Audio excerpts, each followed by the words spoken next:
الحمد لله وكفى والصلاة والسلام على عباده الذين اصطفى وعلى نبينا وحبيبنا وشفيعنا محمد بن عبد الله إمام الحنفاء وقائد الغر المحجلين وعلى آله وأصحابه الوعاظ الكرام البررة وعلى التابعين لهم بإحسان إلى يوم الدين. أما بعد وحا خطبتنا أي كساب سنتهي فضل الوعد والتذكير إن ددك اللوانية أو وحلا شيغة فضل إله قضب بدن با laga hadli karaa laakiin qodobka aynu khudbada ku koobsanayna waxa weeye in ummadda wax loo sheego qiimaha ay ku leedahay islaamka dhexdiisa taa waxaynu soo qaadanaynaa waxyaabo badan baa kalifaya in la isugu baraarujiyo ta u horeysa weeyaan wixii ina hela ama inagu habsada ee aynu ka cabanayno wuxuu ka yimaadaa macaasida iyo gafaafka sidaynu ku soo baraarujinay khudbadii hore macaasiduna waxa ay ku faaftaa marka dadka wax sheegaya uu yaraado dadka khayrka sheegaya marka yaraadaan ee dadka baraarujinaya ay habradaan ama xishoodaan ama hakradaan hawshii u taalay markaasuu kii sharwadeenka ahaa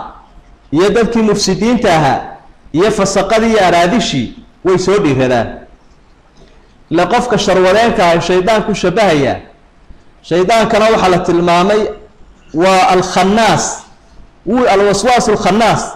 wuu isqariya marka dhikriga iyo codkiisu ku furmo marka uu arko taawayana waa soo kaakaca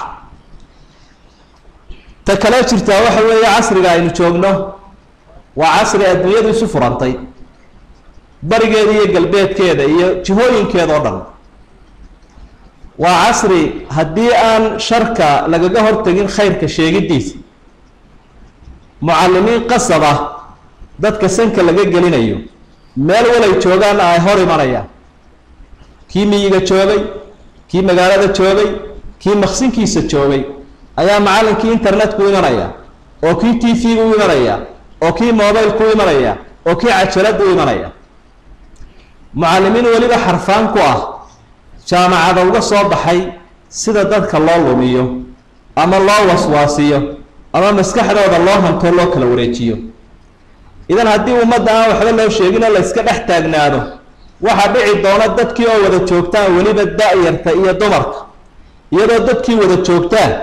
oo idaan meelba kala tegin inay safkaran uga weydaan oo qofkani luqaddu ku hadlayo iyo hadalladu celcelinayo iyo afkaartu xambaarsan yahay alla yaabtaa tiraahdo xaggaad ka keentay wuxuu ka keenay macallinkan agtiisa joogay adigu aanad arkayna wax u dhigaya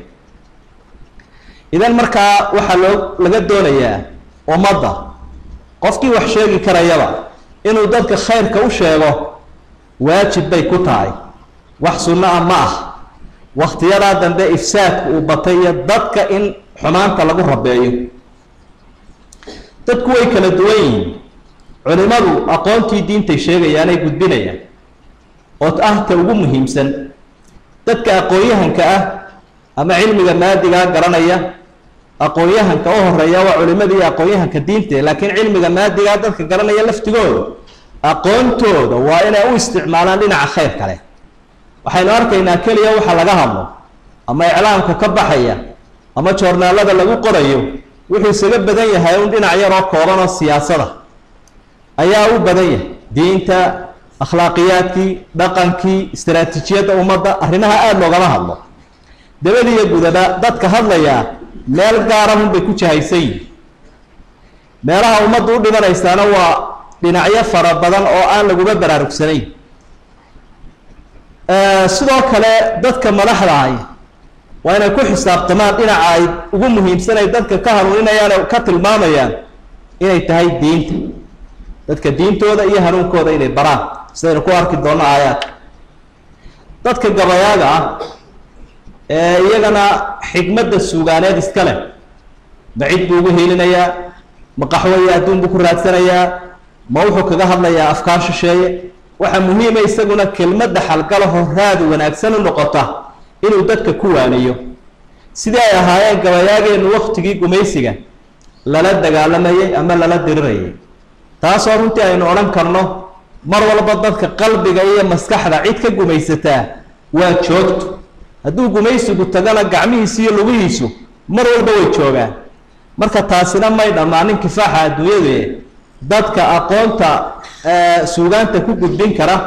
iyo baraarujintooda khayrka quraanka waa ka ilaahay ku amaanay illa alladina aamanu wa amilu saalihaat gabayaaga markuu ilaahay ku xukumay inay wada ambadeen dadka iimaan iyo amal saalixa ku sifaysan wantasharu min ba'di ma zulimu ku argoosta ama gabaygooda cadowga ku radiya iyo shaytaanka iyo sharwadeenka ee dadka ku toosiya kuwaas ilaahay amaanay subxaanahu dadka madaariska wax ka dhigaya hadday madaariskaas yihiin iyo jaamacaduhu kuwa maadiga iyo kuwa diinigaada arrinta loo qastayaa keliya waa inay noqon goobta in laga shaqaysto fi yarna laga raadiyo taas wax kooban weyn laakiin qofka intaasoo ummada ay u soo ururtay ay hortiisa taagan tahay waa inuu fariin u dhiibaa wanaagsan oo ilaahay su-aashiisa uu kaga fakan kara maalinta qiyaamaha dad intaa leeg baad horjooga ka ahayde maaniga xaggaygaad ku soo hanuuniso aad u soo jahaysa mise meel kalaad ummadda u jeediso adduunyo keliya baad baraysa dumarku keliya waa inaanay ku ururinun siminaar hay-adi ay u yeedhay lagana yaabo in ahdaaf kale laga leeyahy laakiin dumarka hooyooyinku waxay gacanta ku hayaan dad aada u badan guriyii bay mas-uul ka yihiin caruurtii bay mas-uul ka yihiin jaar bay leeyihiin waa inay risaaladooda qaadaan siduu ilaahay ba yihi wadkurna maa yutlaa fii buyuutikunna min aayaati illaahi waalxikma dumarka markuu ilaahay la hadlayo waxaad dadka gaarsiisaan waxa lagu akhriyay qur-aanka lagu akhriyay gurihii waxyiga soo degaya iyo axaadiidta rasuulka sala allahu calayhi wasalam axaadiidta rasuulka iyo qur-aanka kariimka waa in dadka la gaarsiiyaa saasa ilaahay dumarkii u faray bulshada qof waliba kaalintiisuu leeyahay ka iclaamka gacanta ku haya hadday website tahay iyo hadday t v tahayba beentiisu way ka dhuuranta way ka ballaarantay beeraha kale runtiisuna way ka weyn tahay oo way ka fadli badan tahay runta kale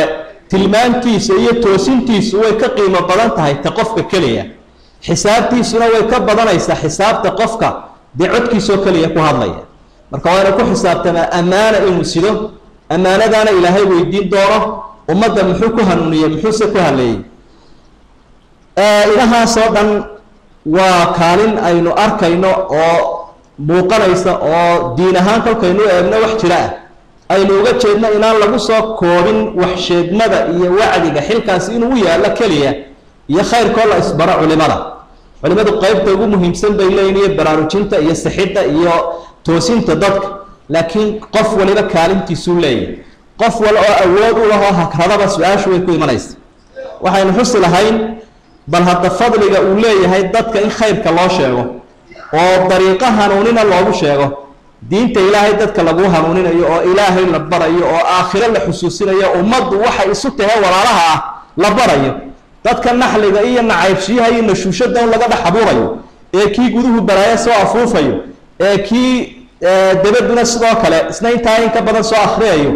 ee dab uu la shidayo waa wax ilaahay uu dadka wuxuu ku naaray wey ee ciqaabka uu ugu sallidaya adduunyada ee cadhadiisu ay ku imanayso idan waxaa lagama maarmaana inaynu garanno fadliga ku jira dadka in khayrkiiyo wanaagga lagu hanuuniyo bal aynu eegno marka u horeysa in dadka wanaagga loo sheego oo khayrka lagu abaabulo kolba intaad sixi karaysa aad kari karayso waa wadiifadii rususha wadiifadii iyo shaqadii rusushu waa in dadka ilaahay la baro oo ilaahay lagu jaheeyo oo ilaahay aan laga duwin ilaahay baa wuxuu yidhi suuratu yuusuf nabigaa fariin ilaahay u faraya qul haadihi sabiili adcuu ila allahi calaa basiiratin ana waman ittabacanii وسبحان الله وما أنا من المشركين نبي محمد ودك فرهين تنقارسية وحاتر على هذه سبيلي كاسوا جدكي جدكا إسلام كوا جدكي هي طريقة وصنا إلهي دك قارسينا هي جنديس أدعو إلى الله دك إلهي حقي سنوية لي ما ها غير هذا ما ها قبيالك ما ها عنعنك أدوية ما ها حسبية كوحيس ما ها نحلية نعيبشي إلى الله هذا ضد باقي سوى حكلي الله يقول لي إن إلهي ذلك كحده وأنا إلهي ويدارنين إلا إن كارت أوين بارق يوم ضد بكدعي يا ويالي وقت طريقة على بصيرة وأنا قف وحدتك ويالي قرنيا هنوكي سجناين بيه وهذا قوم بلان هينا مركز مقال قريس أما قبل ترنيس أما مواقف استاجيس أما وحتحليلنيس أقويها كدين تويديه وحتى أرنتا أي أرنتا سام أيان دونينا كفى الله ده محي شريعته كتير قصة راسي محي هاي تحقيق أرنما أساس قنعني كلية على بصيرة أنا بوحي عن شيء يقرنيا أنا ومن اتبعني أنا جاي عدي على أستان تيجي وحوي هاي حقي صدت كينا موض ما شك الشيطان كان له فرور حين سفيان الثوري إمام كاوين وحى ولاية هدتك وحى وفضل بدن قفك إلهي أطعمها وبحية إلهي حقي صدتك وصي ولا يعني إلهي هدتك كدوي وعم بيدي علماء ذا بولين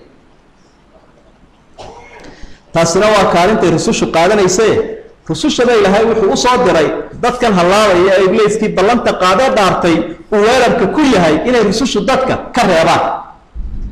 وذاتك إن الله بوقت الشياطين تذاتك بالله ويرجعه وواجب كسارا هديك لا أديك واضح تاجن بالغات البوردونا حتى هذا رجعت سنت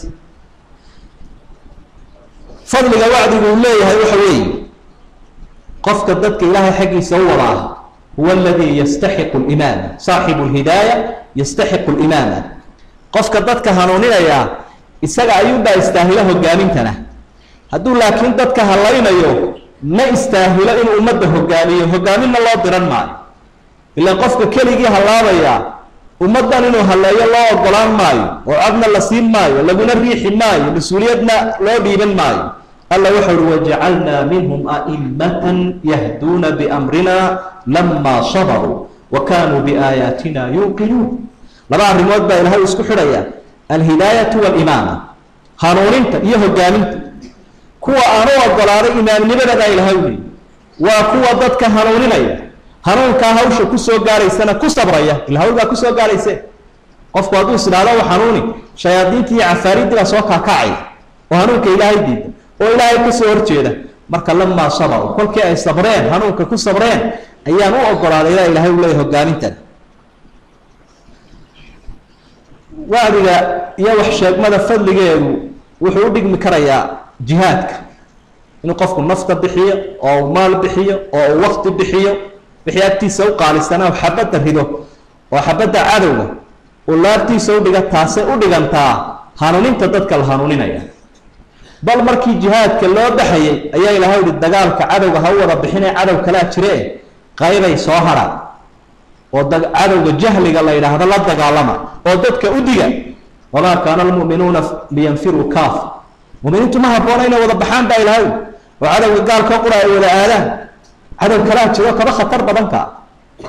فلولا نفر من كل فرقة منهم طائفة ليتفقهوا في الدين ولينذروا قومهم إذا رجعوا إليهم لعلهم يحذرون هاي قيبية قيبنا حقها سوى ومد وانا هجارسيس هاتو سويحي قال صبرها قيبنا على واك لها وبحا وكين نبي موسى نبي هارون لها الله بسو قيبية مركو أركيب بلايا كسو نيف يسن نبي موسى هير بنو إسرائيل يقولون كي ولا قيين اسمه راعين استجي هارون تردارنا قرآن كل شيء أيوه شيء موسى هارون أو رسلا وضع صلاة يسقون مركا وحو هذه علم يجيبوا هذه كان ضد كانوا يسيد جابوا قتله مركا إلهي وحو الله يضبطنا هاي سقيبي أنا قرأ واجب كها سيقا تولي يتفقهوا في الدين ولينذروا قومهم سيدت كولا أيوانيان مرنا كوا بحيبة وحوانين مركا علم يدبد يا لا سوق